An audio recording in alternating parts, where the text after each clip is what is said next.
Welcome to the Clean Power Hour Live. Today is March 9th, 2023.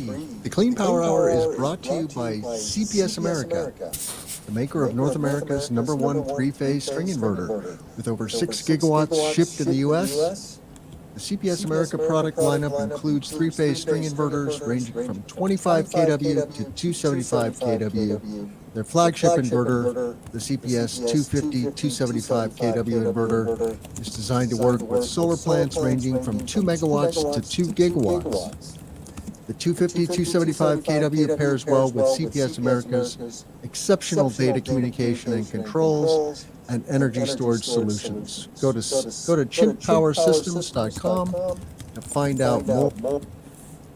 I want to welcome my co-host, John Weaver, commercial solar guy, to the Clean Power Hour. Welcome, John. How are you today, Tim? We're busy over here. I hope everything in Illinois is nice. Winter's back in Illinois. It's freezing cold. All right. I'm dreaming about sailing and playing pickleball outdoors, but I'm hunkered down in the home studio here in Champaign, Illinois.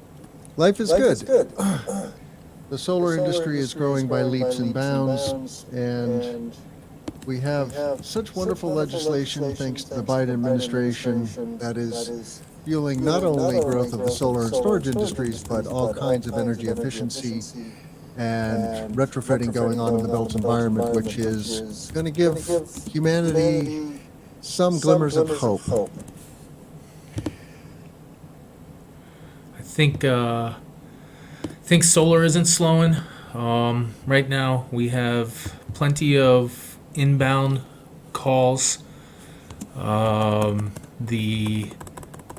Some of the challenges, we're having, we know about. Well, we can talk about them, of course, on the show. Interconnection. I mean, really, Tim, you haven't done a how to train a commercial solar salesperson bit, and I bet here's a good time to talk about, and I'm just throwing out some random words for you, Tim, but we're dealing with an interconnection portfolio right now, and I bet it'd be good to remind all of our salespeople in the world the fun and challenges of interconnection. And as I have 5 or 6 projects going through it in various phases, just kind of popped up as you started talking about how the business is moving forward. These are, big challenges. Business is moving, though. We're going to be hiring soon at a commercial solar guy. So you're right. Well, let's talk a little bit about interconnection before we talk about your story in PV Magazine about Meyer Burger going to glass-on-glass bifacial. Interconnection is a must, right? When you build a solar project, you have to connect it to the grid, unless it's a completely off-grid solution, which of course is a possibility, and then you avoid any headaches with interconnection. But if you're building a community solar project or a CNI rooftop project or a residential rooftop project, you got to connect it to the grid. And that is for a whole variety of reasons, but mainly so that you can power the facility and then use extra power, feed it back onto the grid. And what you're referring to, I think, is that we have this system in the U.S. of regulated monopoly utilities who are like gods. Even though they're regulated, they make a lot of their own decisions and rules, and it can be very cumbersome and slow to work with them. They're not particularly motivated to change their ways and play nice with us solar professionals, even though if they have net metering rules and a PUC that oversees them, they generally have to play ball. It can be slow and cumbersome and expensive. Is that what you're suggesting? All of those words, and even more challenges. If you're a solar salesperson, interconnection, and specifically, let's talk about some of my business. We do a lot of rooftop solar that connects behind the meter, which means it plugs into the customer's facility, and they use the electricity first. And as a salesperson in this space, your first two challenge. Well, your first challenge is signing the deal. Your challenge when it starts with the work, though, is are you going to be allowed to interconnect, and how will the system's structural support the solar project? Do you have the available capacity, available load? I believe right now I'm missing the proper terminology. Collateral load. There we go. Jeez. Benji, our general contractor, our engineer. Collateral load? What is that? Available collateral load. How much additional pounds per square foot can you add to the project, to the building? Oh, you're talking about the mechanical load. The mechanical load. That's another word. Okay, good. Because there's Available electrical loads and mechanical loads, right? Yeah. So in terms of the available mechanical load, the structural, you want a few pounds per square foot, 3 pounds, 5 pounds, 10 pounds. This is an additional to space you have left over for snow. And some buildings have additional for hanging things from the roof on the inside, lighting and other items, and sometimes they add hardware. So those two items, the power grid and the structural, the mechanical of the site, those are two items that can break your heart as you move through a project, because your building might not support it and your power grid might not accept it. And so when you sell a project, make sure you tell your customer, hey, we've sold the project, but we haven't closed the deal yet. We have other business we have to do before this is a real final project. And interconnection is one of those items. In fact, I could probably share a link to the most recent MISO interconnection queue, and it's hundreds of gigawatts.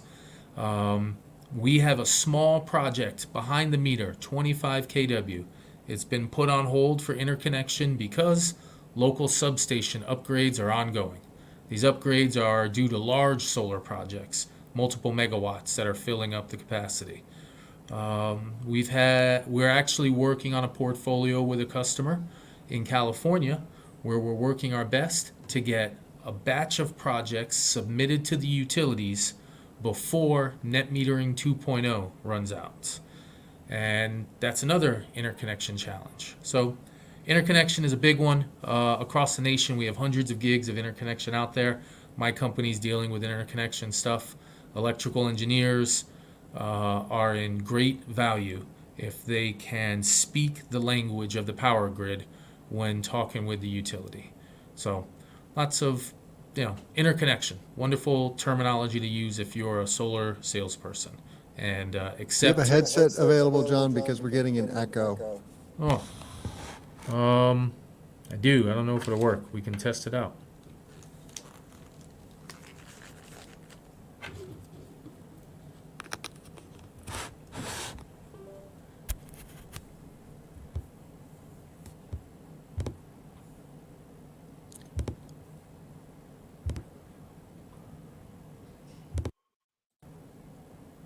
All right.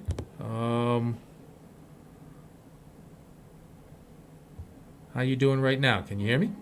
Yeah, I can hear you fine. All right. Well, let's turn up my I headphones. think that is better. Wherever you are on Facebook, I can't see the name. Please let us know how that's going for you.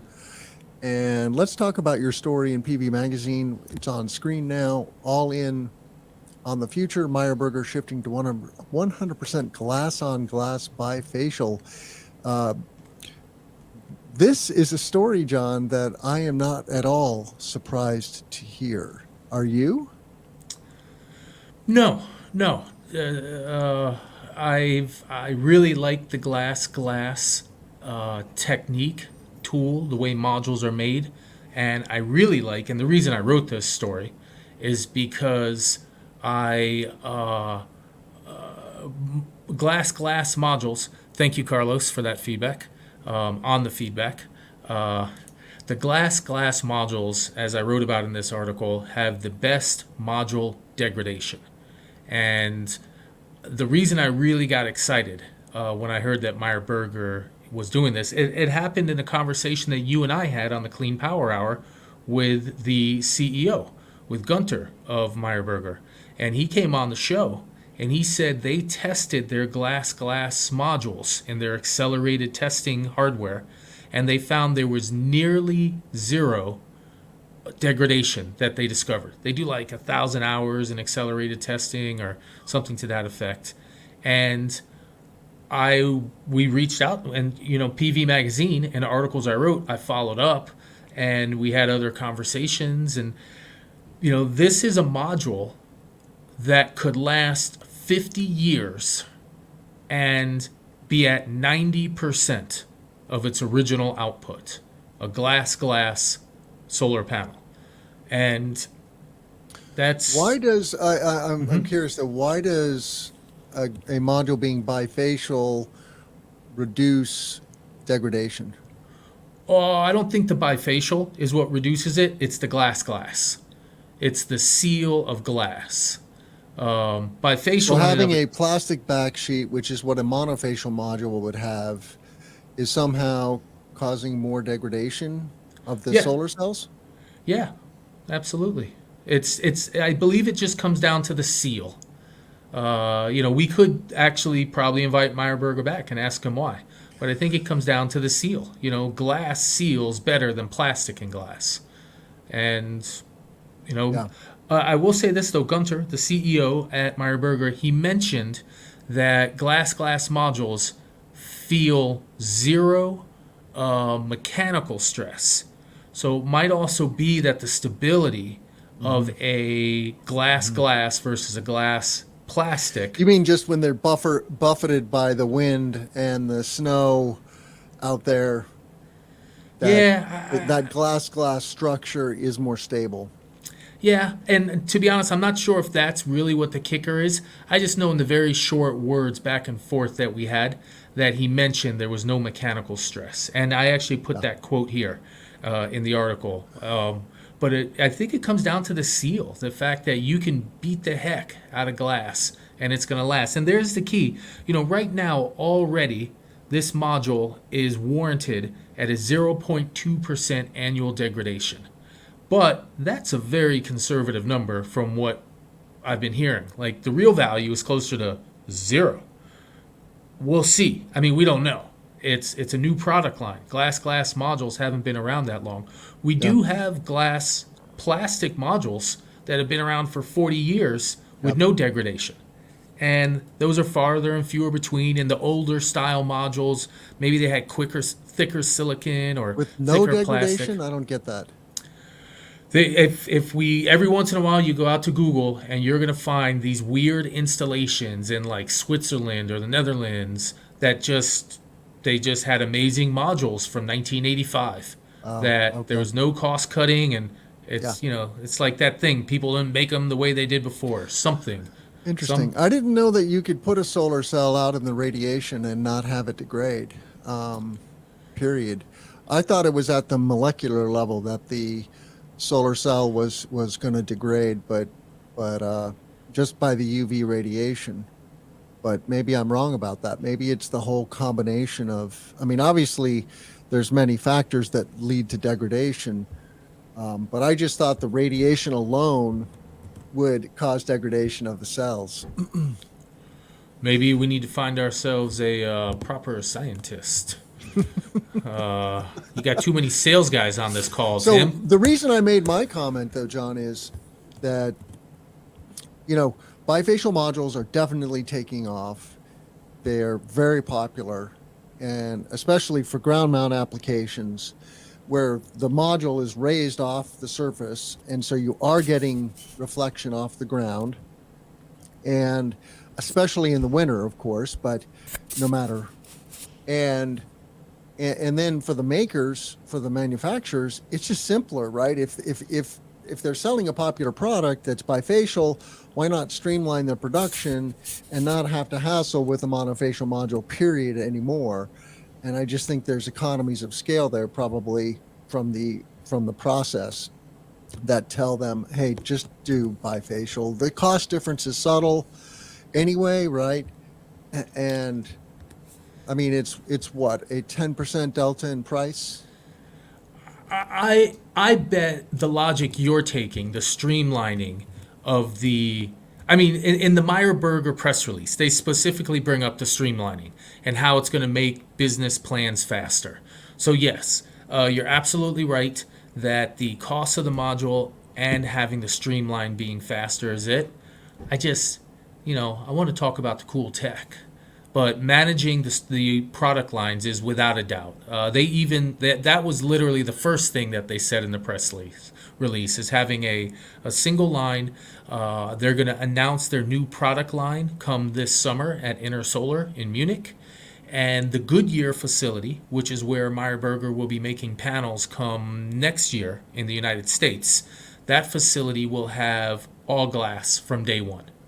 So it's without a doubt that having a single manufacturing line with one product and a very subtle cost difference is going to be it. And I'll tell you though, Meyer Burger said, this will allow us to price our products in a more premium manner because they're a better technology. So I don't expect the glass to come down for the sake of glass, but when we start modeling them financially, the levelized cost of electricity coming from a glass module should come down because over its lifetime, it'll produce X percent more. The black box of what it will really produce is a good question, though. I'm interested in seeing how actual glass performs over the coming decades because it'd be really neat if you and I are climbing on a stage in 2045 and we're saying, oh man, remember that Meyer Burger announcement from 2023? My modules are still at 98%. I mean, that's going to happen, I think. And That would be kind of cool. So I'm just looking forward to that. Yep. I'm with you. Well, let's move on. You've made an official roundup. You've written an official roundup of RE Plus Northeast, which happened at the end of February. And I think this is a great story. I really appreciate you doing this. I'll get it on screen. The title is Lasers, Gloves, Trees, and More on the Floor at RE Plus Northeast. Tell us what you experienced at RE Plus, John.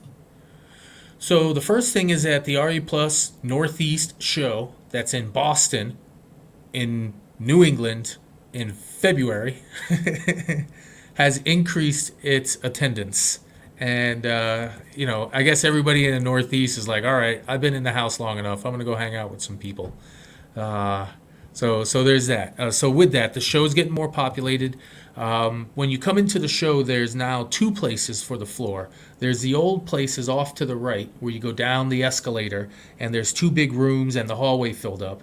Now you go into the left where we used to register and you go down and there's a big floor there full of people on the ground are showing. And then all the meetings are up above that. So that was the first thing. There's just more people showing. And that's only going to get more and more, right? As the years go on here, these shows are just going to get bigger and bigger. And we're actually still meeting in only the hotel ballrooms. Right next door, like connected in the same area, is the Boston Convention Center, which is giant. Like you zoom out and you're like, oh, we could fit 1 million people in that building. So there's going to be plenty of space when we scale. But for now, the very refined and tight confines of the I'm not sure if maybe it's a Westin hotel that we have is what we're doing there. So anyway, you found a company that's pointing lasers at birds to keep them off of solar facilities. Is that what we're looking at here? Yeah. I actually covered their product a year or two ago. They just came across. I'm feeling sorry for the birds, man. Well, it's a laser that's only enough to get their eyes and won't cause damage, is the way the reading has gone that I've read about it. So yes, we're zapping them with a laser, but it's a low power laser and it's just enough to scare them away. And this is to keep them from creating shade and pooping on the array? Yes, sir. Yeah. Yes, sir. So no flocks of birds gathering on your array, which I could see, like a flock of pigeons. That could be a dent in your productivity. I'm wondering about for a project like mine that are in New Bedford where we have quahogs being dropped by seagulls. If the seagulls, I know you're laughing, but it's a real issue here. I get it. Yeah. A quahog is a clam, right? Yeah, it's a big heavy one. And they Yeah. drop them and they break them, and they drop them on black roofs, they drop them in parking lots, Yeah. and they drop them on solar panels, which is Yeah. And obviously. do they break the panels? Oh yeah, yeah, totally. I've replaced at least two installations, not the whole installations, but a nice collection of modules from at least two separate And installations. so this $20,000 laser system, does it actually see the birds and go, okay, there's a bird, I'm going to point at it? It's that sophisticated?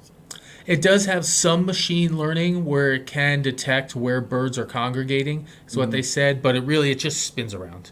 And it's just, shooting out Okay, lasers, so spinning just kind around. of Yeah, yeah. got it.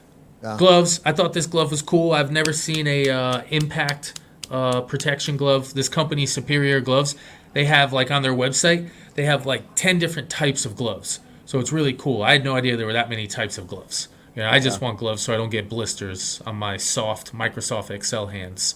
And these are much cooler gloves. So Yeah, that's a hardcore glove. So-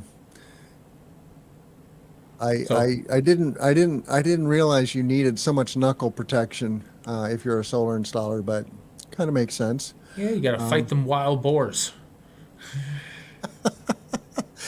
And this story about trees, I'm a little flummoxed by this. What is the deal here? They're trying to counteract the loss of No, no, no. They're vegetation, or just this a is just they're just landscaping company. It's just a Okay. landscaping company. They plant trees. They said they do 8 million new seedlings a year. When I chatted with them at the booth, I was saying, "Hey, what are your standard tree techniques you're seeing in New England?" And they said, "Oh, well, every 6 feet we do an evergreen, and then we offset half of that, so 3 feet in, and then every 6 feet we like to do a bush." And this way you can get a little taller on the evergreens over the long term, and the bush that will go wide, you got to cover 6-7 feet. They said when you do it that way, it's a little cheaper in the beginning because bushes are cheaper than evergreens. And over the long term, though, it's cheaper O&M because the trees you're going to have to trim, whereas the bushes often it's cheaper to trim the bushes versus the trees. So it's just kind of cool chatting with people. And they like bushes better than trees because of pollinator effects. So that's a interesting thing. If you have bushes instead of trees, you got more bees and butterflies and bugs and birds. Right. Yeah, and just aesthetically, I think too, right? Mixing it up a little bit instead of just a monocrop of evergreen trees. I mean, evergreens are great because they don't lose their foliage in the winter and they give you coverage year round for screening. We're talking about screening the array here, right? Yes. And- This is all and- about screening. Yep. And but if you mix it up a little bit, it's just tree bush, or tree bush bush, tree bush bush. I think that's a much nicer look. We like to see a little variation. All right, cool. And this looks like I don't know what this is, a combiner box. What is this? Kind of a combiner. Yeah, you're totally right. Good call. That was wonderful. It took me like a moment. I asked the guy, I'm like, is this an inverter? It's a battery inverter. So this combines, so this is Canadian Solar's residential EP Cube, which is a residential battery system. So if you scroll down just a tiny bit, you can start to see one of the batteries. Oh, yeah. Each one of those battery cubes are 3.3 or 3 kilowatt hours. I think it's 3.3. And you can hook up to 6 to each one of these units. And then you can hook like 6 of these units together or something like that. So you can get 120 kWh hooked up into a residential unit. And I just kind of like the way the gentleman at the booth was talking about it. He said this is a very flexible and software updatable unit.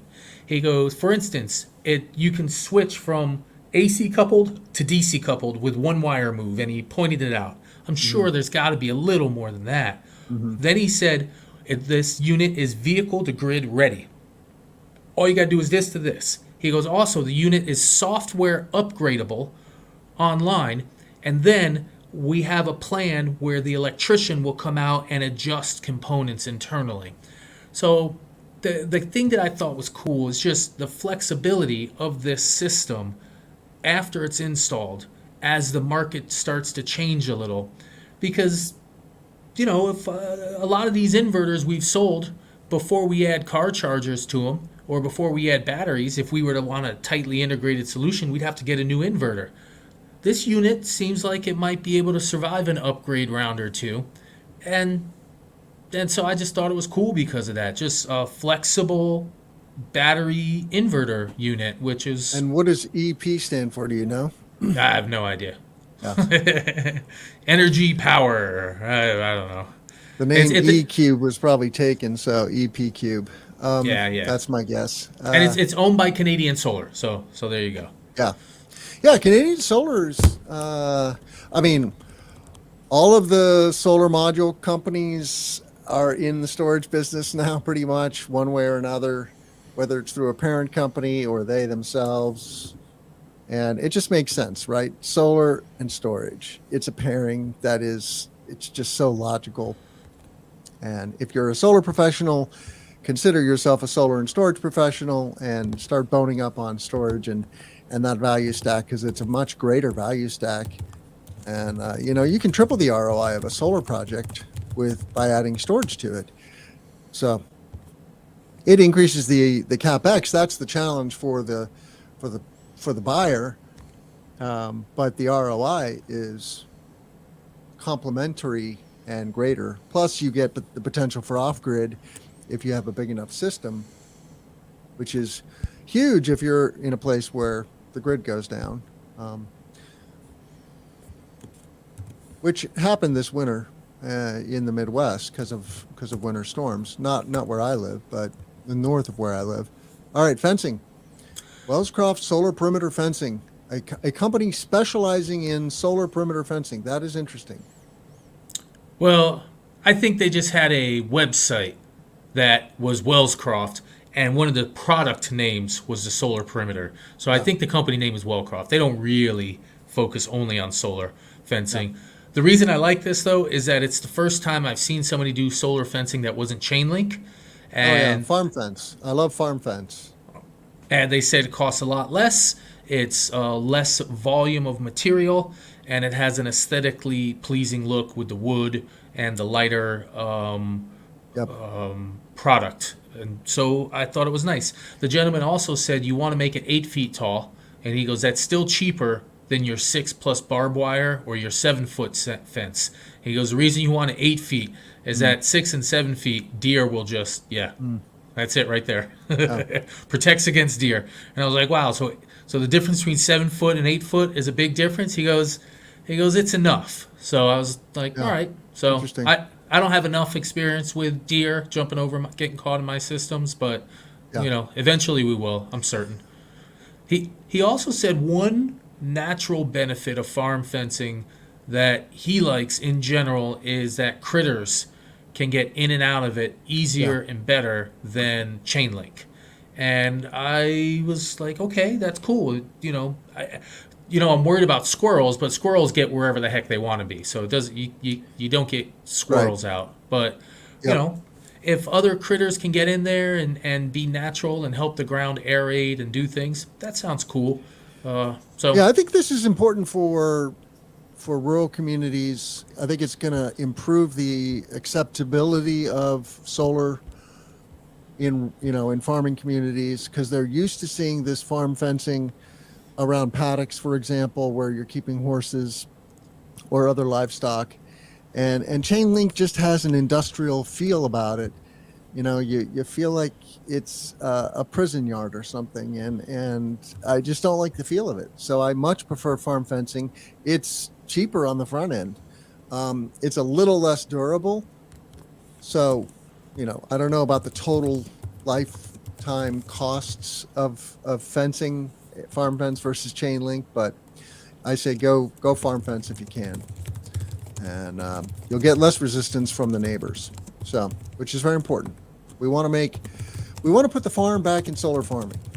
That's the expression I've learned from the Solar Farm Summit, and I'll give that event a shout out. It's not on screen. I don't know how to do that, actually. Let me do that. I want to put this on screen. Next week in Chicago is the Solar Farm Summit, and here we go. It's an Agrivoltaics conference, 2-day conference in the Chicago suburbs. It's very reasonable. It's like $375. So if you're interested in agrivoltaics, check it out. Dozens of vendors. They have a trade show component and then a conference component. I'm just going to probably go to the trade show and talk to all the vendors.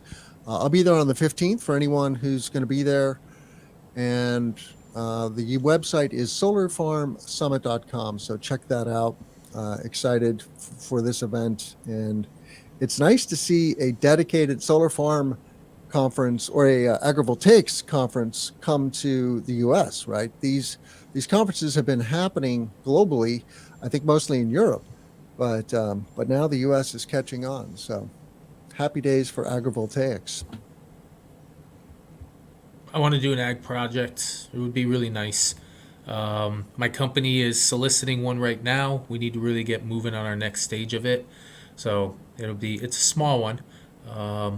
When you say you're soliciting it, what's the deal? So we signed a land lease agreement with the customer. Actually, no, let me rephrase it. We find the LOI and deliver to them the land lease agreement. And what we're going to do first is work through interconnection.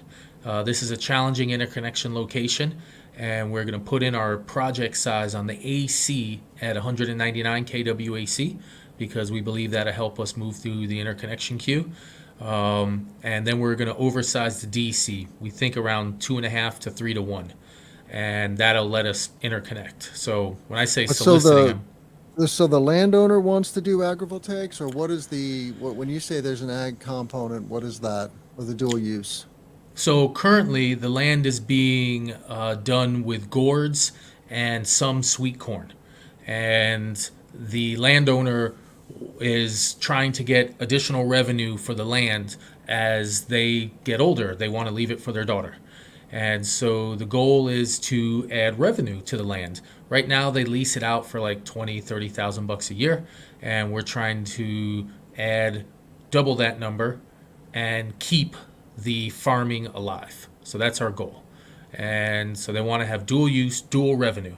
And so right now we're working with a group out in Colorado. I think you've interviewed them. Spade. They have the software for agrivoltaics. And Alexis Pascaris was on the show. Alexis. So check out that episode. She's a wonderful resource for the agrivoltaics community. Yep. So we've consulted with them to get a high-level system placement so we could do our rough layout. Next, we submitted our project to our battery company. After that, we're headed to interconnection. So we started to work on our one line and our site plan. And if we can sneak through interconnection, which isn't guaranteed on this site and this power grid location, then we'll feel like we got a project, because this is a right to farm community. It's in Westport, Massachusetts. So that means you're going to have to make sure the locals care about it. But the facility is going to be away from the main road. So I don't think anybody will be able to even see the plant, because it's covering farmland, which is behind some tall trees on one side and way off the main road from the other side. So and in Massachusetts, you have to have a profitable, well, I don't know about profitable. You have to show that there's been a farm on the location commercially active for at least 5 years. This land is zoned that it's prime agricultural land. So that means you're not allowed to build solar, or you have to take a real big hit on your revenue if you don't go agrivoltaic. So it's pretty much required for us to do ag. And do you have a sense from a design perspective, John, if you have to alter the racking layout for this? 2 things. Yeah. What are you thinking? We got to space our racking like 30 feet from pole to pole. Like we have to add like 10 feet, 15 feet in between the rows. That's I think the minimum legal requirement is 20 feet tip to tip for the modules. I think we're going a little further. As well, we have to raise them up. I believe they have to be at least 10 feet above the crop. So we're going to have to pay for some extra steel, and we just gave, instead of paying the customer a standard dollar per acre, because we're spreading it out so far, we just said, listen, here's the number that's in our budget for the lease, and it's a much lower per acre, but we're not using all the acreage. It's dual use acreage, and if we're lucky, we will keep it at 80% of the original revenue output. I don't know what we're going to do about the corn. We're going to have to do more gourds, or maybe move the corn to a different part of the fields that we're not using. So, corn just needs so much sun that I feel that there wouldn't be healthy corn for 3/4 of the site if underneath the panels. Yeah, so this is and I'm putting Spade's website up on the screen right now. Spade is a software platform for designing agrivoltaics projects. The website is agrivoltaic.design, and Alexis will be at the Solar Farm Summit or the Agrivoltaics Conference next week, so check that out. She's a speaker. I'm sure she'll have a booth, and but this, the economics, that's the question, right? When you have to space out the array or put the array higher off the ground using more steel and doing more pile driving. Yep. How do you counterbalance that with the income from the farming aspect, right? Because you're going to get less density, right? You're going to get less kWh per acre off the solar field, and hopefully you're going to make up with some income from the dual use. The question is, how does the developer or the solar asset owner split that income, so to speak, with the landowner or the farmer? Have you worked through all of that? So we're in Massachusetts, land of the solar incentive, and we will get a nickel per kilowatt hour for going agrivoltaic. There you go. We'll also get, I believe, and let me double check it, another nickel for having a single axis tracker on top of it. So we're hoping to get between a nickel and a dime specifically for doing single axis tracking agrivoltaic, and then we'll get another 3 or 4 cents because we're going to be oversizing the DC with a battery. And so this could be a lucrative project if we're competent and we can deliver a real agrivoltaic profitable farm underneath it. And yes, we are making fewer kWh per acre, but we're making the same amount of kWh we would have made either way on this facility. Mm-hmm. With the fewer kWh per acre, we're paying less per acre. But when we did our equations and when we pitched it to the customer, the logic was, listen, this is what it would have paid you if it was a nice, dense, normal 600 kW system with a battery. So we're just going to pay you the same amount, but we're going to use almost twice as many acres. And so instead of 2,000, 2,500, it's 1,200, 1,000. I don't even know the exact price per acre anymore because we don't even know the acreage we're using at this stage. We just said, this is what we got to use. And the customer's like, yeah, let's do it. And so we're working on it. We got engineers looking at math. And this is going to be a community solar project? Probably. The state of Massachusetts does have a community solar adder. They add 3 to 4 cents per kilowatt hour, but then there's a cost to have the aggregators manage it.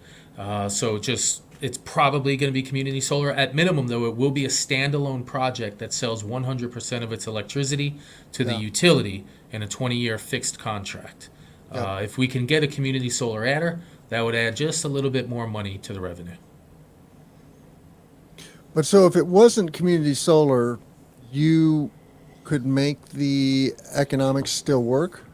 Because the state of Massachusetts has a program for standalone solar where they will purchase it. For this project, we're going to get like a base price of 18 cents per kilowatt hour. So 18 plus 10 plus 5. That's why I'm staying away from the spreadsheet early on, because I know that if all of the pieces come together, then it will work. I just want to super focus on the details and make sure we've got a good, tight design, because I know the numbers will work. I've already run the spreadsheet and I saw the ROI and I was like, okay, this is nice.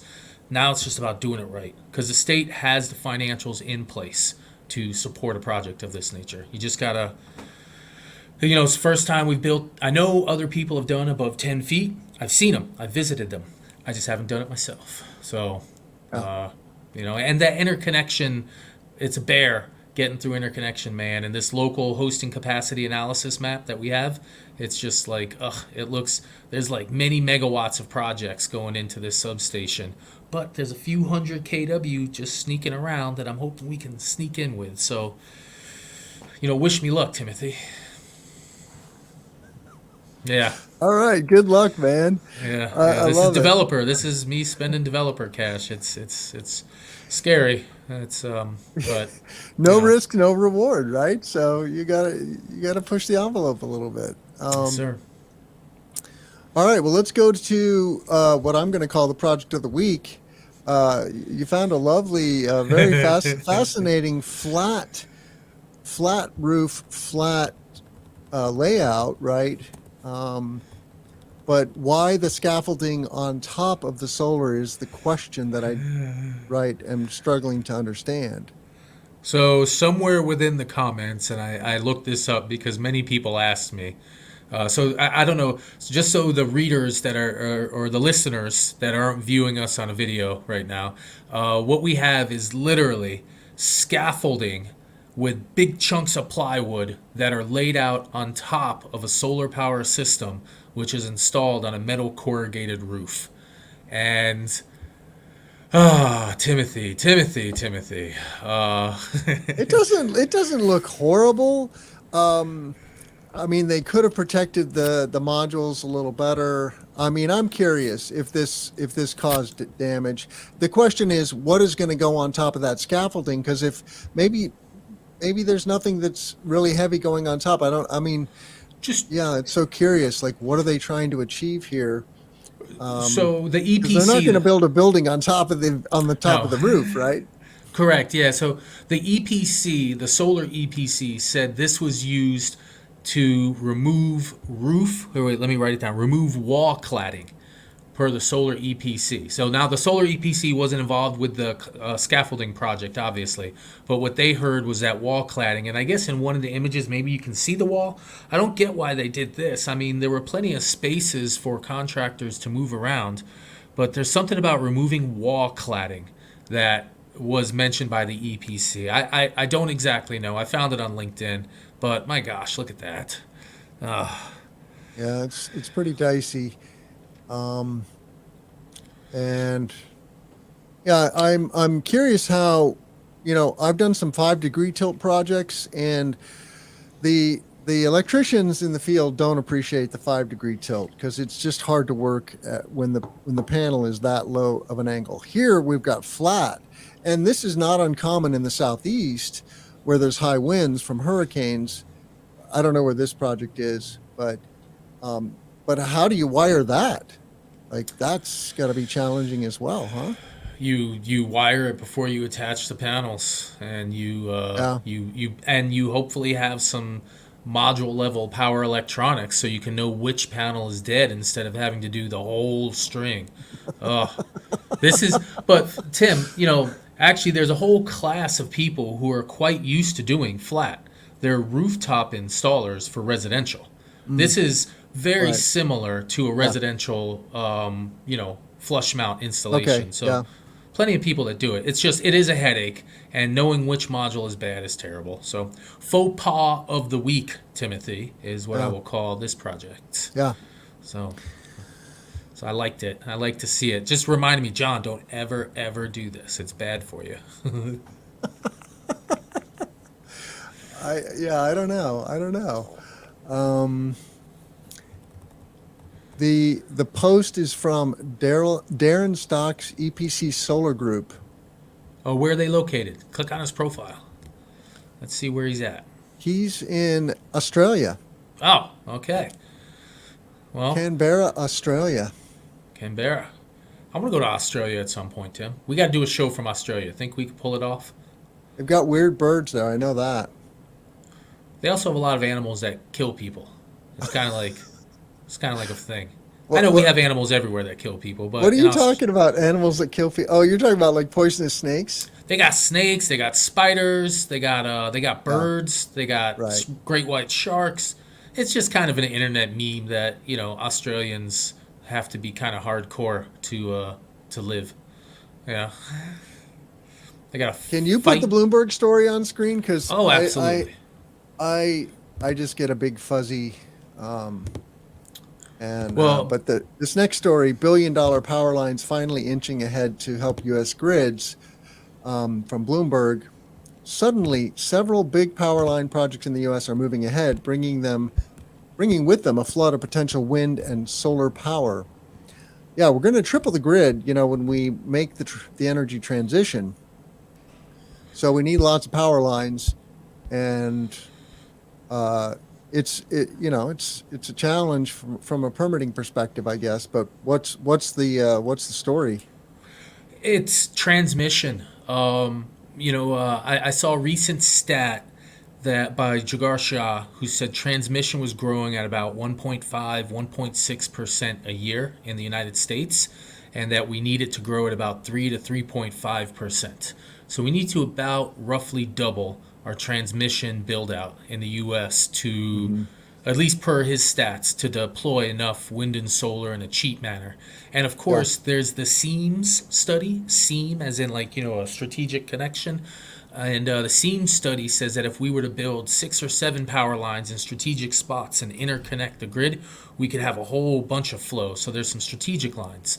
This story, though, is about 4 private power lines that are being built that are strategically awesome. So if you start up in the Northeast, there's the Champlain Hudson, which is coming from Canada, delivering hydro to New York City. And that's a cool power line.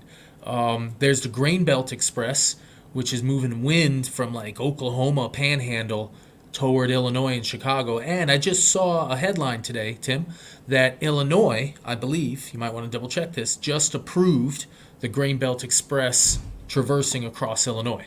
So it just got some neat headlines. Then there's that power plant out in the Midwest, I think that's coming from Wyoming and delivering electricity close to California. That power line I've read about has been in development for like a decade.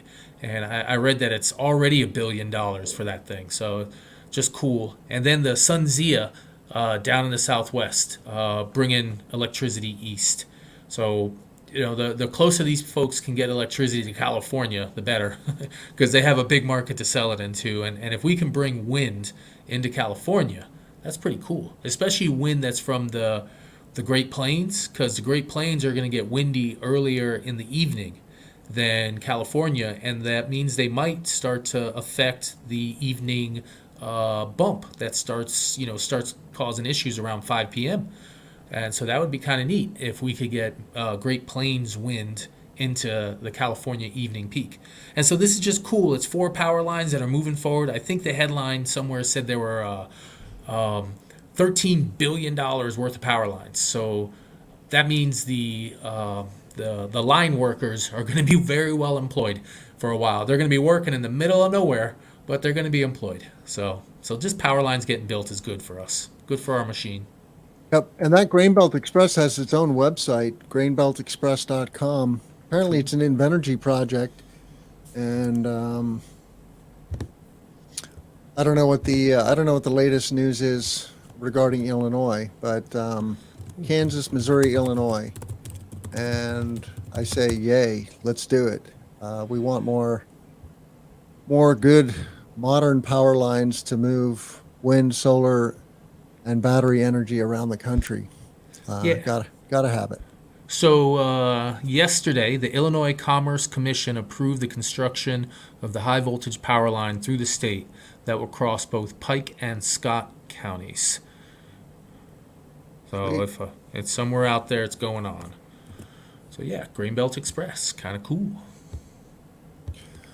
All right, well, let's do one or two more stories. Hey, why don't we do the Tesla Semi that was videoed on a highway?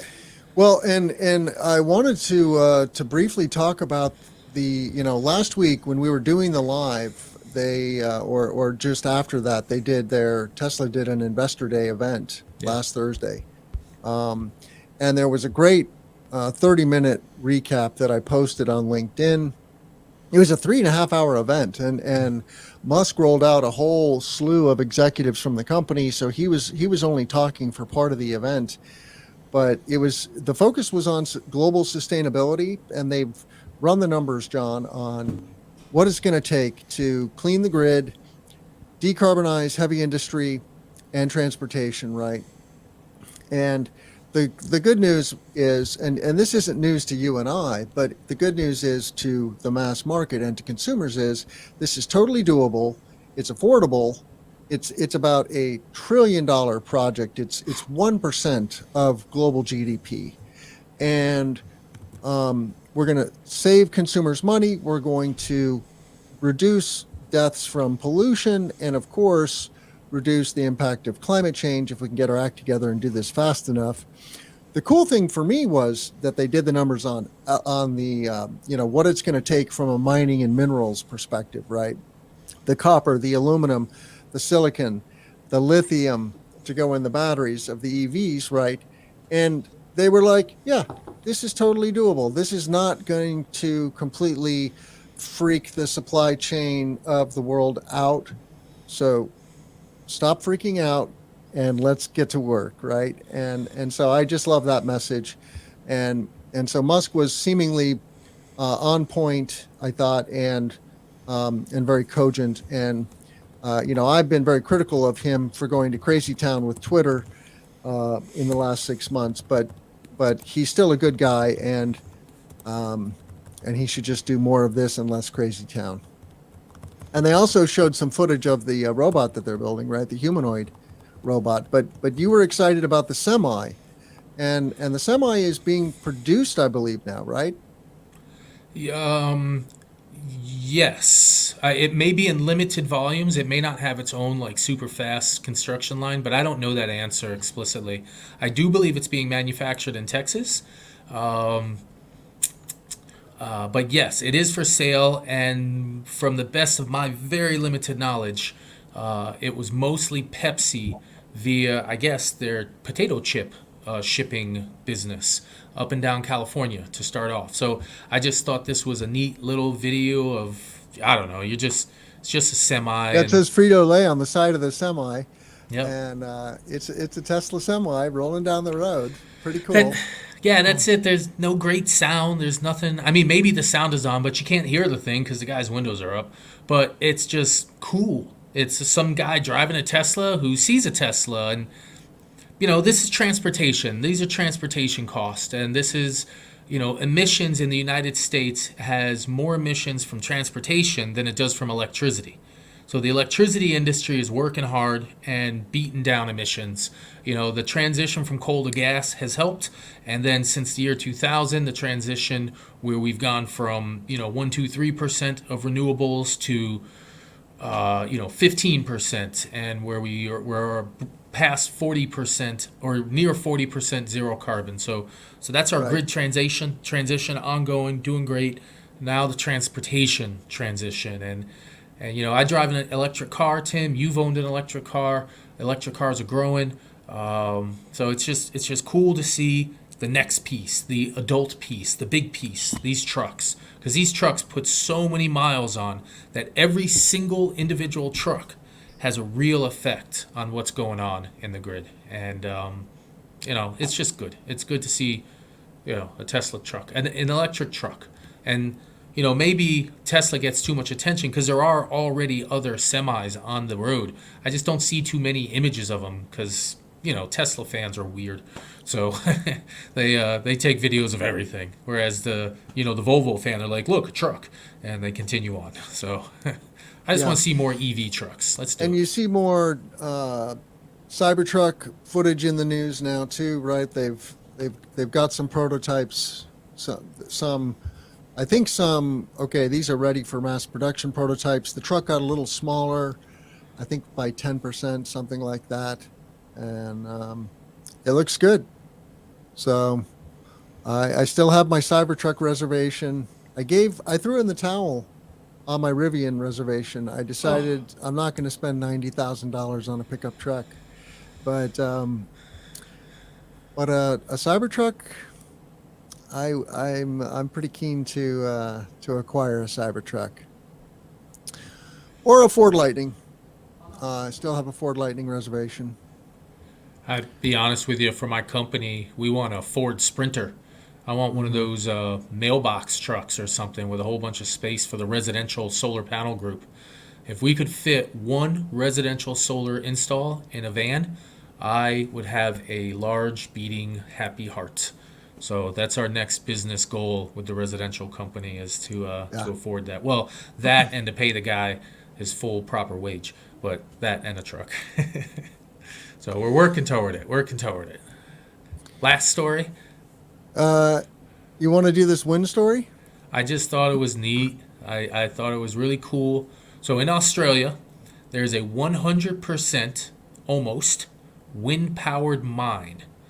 And the default is, hey, how can you get a mine or how can you get this 24/7 facility to work off of wind? Well, the way the contract was set up is that the mine requires 70 megawatts of continual 24/7 power supply. All right, well, the wind is going to collapse. Well, yes, of course it will. It goes up and goes down. So what they did, they built a 412 megawatt wind facility, and they hooked up a 200 megawatt 2-hour battery, so 400 megawatts of capacity. And they pretty much dedicated half of the wind facility, so 206 megawatts worth, plus the use of the battery. And the logic is that the wind is going to blow a whole bunch. Enough is going to blow that 70 megawatts, along with a battery, can apparently fully power this mining facility, and then the rest of the electricity will be sold into the grid. Now, this unit's still connected to the grid, and it's still got some net metering hints, so I wouldn't fully call this an independent of the grid power supply. Right. But it shows a creativity about how some people are willing to finance stuff.